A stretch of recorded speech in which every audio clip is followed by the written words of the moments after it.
সাধারণভাবে প্রকৃতির সৃষ্টি গুহা বলতে বোঝায় অন্ধকার রহস্যময় একটি স্থান। এর ভিতরের অংশ স্যাঁতস্যাঁতে ও ঠান্ডা। কিন্তু বিশ্বের সব গুহা মোটেই একরকম নয়। ভয়ঙ্কর গরম গুহার অস্তিত্বও রয়েছে এই দুনিয়ায়, যার তলদেশ দিয়ে সর্বক্ষণ বইছে গরম লাভার স্রোত। এই গুহার ভিতরে রয়েছে বিশাল আকারের ক্রিস্টাল। মেক্সিকোর নাইকা মাইন কেভ হলো বিশ্বের সবচেয়ে বড় ক্রিস্টাল গুহা। আজ আমরা জানবো এই রহস্যময় গুহার সম্পর্কে। চলুন শুরু করি। সাল 1910। মেক্সিকোর নাইকা অঞ্চলে একটি খনির কাজ চলাকালে প্রথমে এই গুহার সন্ধান পাওয়া যায়। তবে 2000 সালে শ্রমিকরা গভীরতর খনন কাজের সময় গুহার প্রকৃত রহস্য আবিষ্কার করেন। গুহার ভিতরে দেখা যায় বিশাল বিশাল স্যালেনাইট ক্রিস্টাল, যা পৃথিবীর আর কোথাও নেই। এখানে তাপমাত্রা সারা বছর 122 থেকে 136 ডিগ্রি সেলসিয়াস থাকে।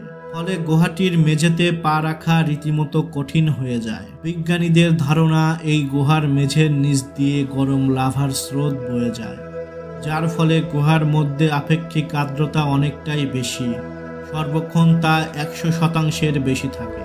নাইকা মাইন কেভের সবচেয়ে বড় আকর্ষণ হলো এর ক্রিস্টাল।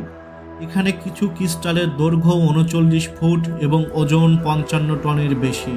এদের গঠন প্রায় 5 লক্ষ বছরের প্রাচীন, যা ভূগর্ভস্থ উষ্ণ পানির থেকে ধীরে ধীরে তৈরি হয়েছে। এই বিশালাকার ক্রিস্টালের গঠন একটি নির্দিষ্ট প্রক্রিয়ার ফল। গুহাটি হাজার হাজার বছর ধরে ভূগর্ভস্থ উষ্ণ পানিতে পূর্ণ ছিল। পানিতে দ্রবীভূত খনিজ ধীরে ধীরে ক্রিস্টালের আকারে জমা হয় এবং প্রকৃতির এই আশ্চর্য সৃষ্টি তৈরি হয়। এই গুহা শুধু ক্রিস্টালের জন্যই নয়, বিজ্ঞানীদের জন্য গবেষণার এক চমকপ্রদ ক্ষেত্র। এখানে এমন প্রাচীন ব্যাকটেরিয়া পাওয়া গেছে যা হাজার হাজার বছর ধরে এই প্রতিকূল পরিবেশে বেঁচে ছিল। এটি পৃথিবীর বাহিরের গ্রহে জীবনের সম্ভাবনা নিয়ে গবেষণার জন্য নতুন দিগন্ত উন্মোচন করেছে। নাইকা মাইন কেভ জনসাধারণের জন্য উন্মুক্ত নয়। এখানে বায়ুর সর্বোচ্চ তাপমাত্রা 58 ডিগ্রি সেলসিয়াস, যা দর্শকদের দ্রুত হাইপোথার্মিয়ার বিপদের সম্মুখীন করে এবং শ্বাসকষ্ট সৃষ্টি করে। অরক্ষিত গবেষকরা গুহার ভিতর মাত্র 10 মিনিট পর্যন্ত থাকতে পারেন। দীর্ঘ সময় গবেষণার জন্য একটি বিশেষ স্যুট ব্যবহার করা হয়, যা সহজে শ্বাস নেওয়ার জন্য অক্সিজেন সরবরাহ করে। বিগত কয়েক বছর আগে ক্রিস্টাল চুরি করতে গিয়ে করুণ পরিণতি হয় একজন শ্রমিকের।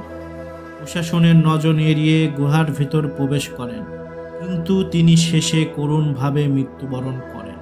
প্রবল গরম এবং অক্সিজেনের অভাবে মৃত্যু হয় তার। এই ঘটনার পর মেক্সিকো সরকার নাইকা মাইন কেভে প্রবেশের ক্ষেত্রে নিষেধাজ্ঞা জারি করেছে। সেখানে সাধারণ পর্যটকদের প্রবেশ পুরোপুরি নিষিদ্ধ। তবে গবেষণার জন্য গবেষকদের অনুমতি সাপেক্ষে প্রবেশের নিয়ম রয়েছে। নাইকা মাইন কেভ আমাদের দেখায় যে প্রকৃতি কতটা অদ্ভুত, রহস্যময় এবং সুন্দর হতে পারে। আজকের ভিডিওটি যদি আপনাদের নতুন কিছু জানতে সাহায্য করে তাহলে একটি লাইক করবেন। গুরুত্বপূর্ণ মতামত কমেন্টের মাধ্যমে জানান। এমন আরও তথ্য জানতে চ্যানেলটি সাবস্ক্রাইব করতে ভুলবেন না। দেখা হচ্ছে আবার নতুন কোনো ভিডিওতে। সে পর্যন্ত সবাই ভালো থাকুন, সুস্থ থাকুন। ধন্যবাদ।